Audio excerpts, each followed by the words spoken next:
Jesus spoke. Moments like this are happy for me, my love. You sitting in silence, focusing on me to start your day. This means the world to me, and it counts. I'm not looking for you to be decorated, but I want you to be who I've made you to be.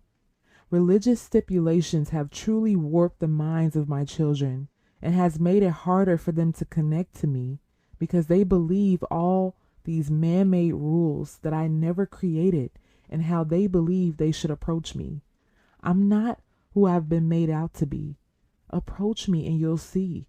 I want to talk to you. I want to connect with you deeply. There's nothing that brings me more joy. And here, in my heart, I was just really responding to what Jesus was saying and, just being very happy that I could offer this time up to him and asking for forgiveness for being distracted because I've been getting really distracted a lot lately, and I've really been trying to curb that because I know it's a bad habit and I know when I'm distracted, I can't focus and I can't hear God as clearly as I can if I am more focused. So here he responded to me. He said, "Yes, my love. I'm glad you limited yourself and realized how prone you are to compromise when it's not appropriate. Compliments and people acknowledging the skill that you have in anything is extremely dangerous. It makes you want to continue to perform for them, to continue receiving compliments and feeling confident in yourself." So here he was just acknowledging also just my response to him about, feeling like I was beginning to compare myself to others and through the gifts that he's given me. He continued, "Your confidence, as you know, should never be in your own achievements and skills, but in me and what I am able to accomplish through you. This is why coming to me in your own way is so important, and I will always accept it because it's genuine and from your heart and desire for more of me in your life. Stop performing and be your authentic self that I've made you to be. The world will reject you, but my arms are always open to receive you." And that was just the end of his message. So it was pretty short, but it was exactly what I know I needed to hear in that moment. I needed that encouragement. And I pray, for those of you listening, that this is something that you needed to hear from him as well. That we don't have to compare ourselves, and really him just warning us about compliments because a lot of times compliments will bring us down.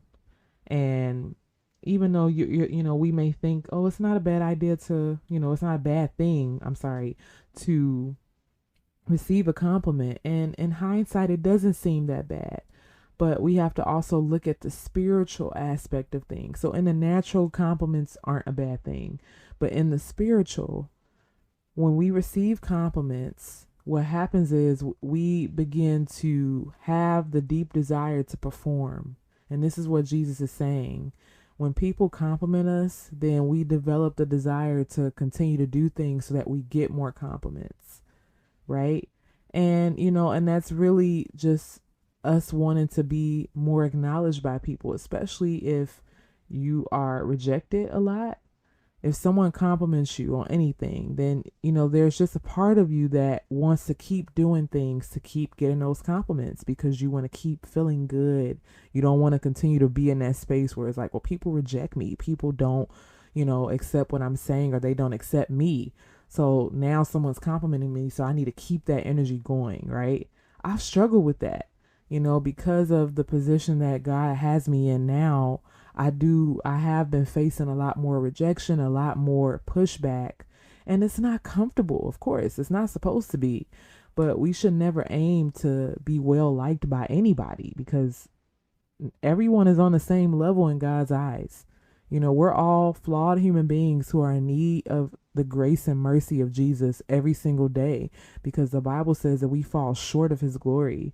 So if we fall short of his glory, like, why do we look to other humans to give us validation when God is the only one who can validate us? Because he's above us all. He's above us. He created us for his will, and he created us out of his love for us. So we should never look to other people to give us validation, to esteem us, but we should only look to God for those things because we can only find those things in Him, because He isn't compromised by a worldly way or a human way of thinking things. Even though Jesus was fully man and fully God, even in Him being fully a man and walking the earth, He still had the mind of God because He's God. So His thoughts and His ways of approaching things is so different from us. So that's why we have to seek Him, because He can give us a knowledge and understanding that's out of this world, because we're not made to live in this world forever. This earth is just a test world. This is just a test space that we're only here temporarily to do and to pass the test. And really, the test is of our faith. The test is of salvation. It's a test of love, a test of patience, a test of perseverance. Like, all of these tests really come together as one thing. And when we stand before God, it's Him saying, either we passed the test or we didn't, So I hope that you will, take this to heart, give this some more thought, just and apply it to your life. What is God saying to you through this? What does He want you to know? Ask Him, and He will come and He'll speak to you. I'm not anyone special. I'm just like you.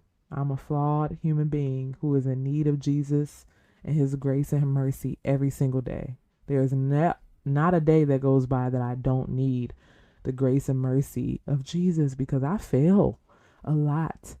I still struggle with my thinking and having to reframe my thinking and, really direct it towards the mind of God. And that's not always easy to do, especially when you live in this world and you have a flesh that you have to carry around with you every day. You can't take it off. So, it's a constant redirecting of thinking and behaviors. It's every single day to reflect the mind and the behavior and the will of Christ. And that's something that we can attain, but we can't do it on our own strength. We have to seek God and we have to ask Him to strengthen us, and He'll do it. I'm a testament. I've seen it done in my life. I've seen it done in others' lives. So I know. So thank you so much again for listening. I pray this encourages you, and God bless you.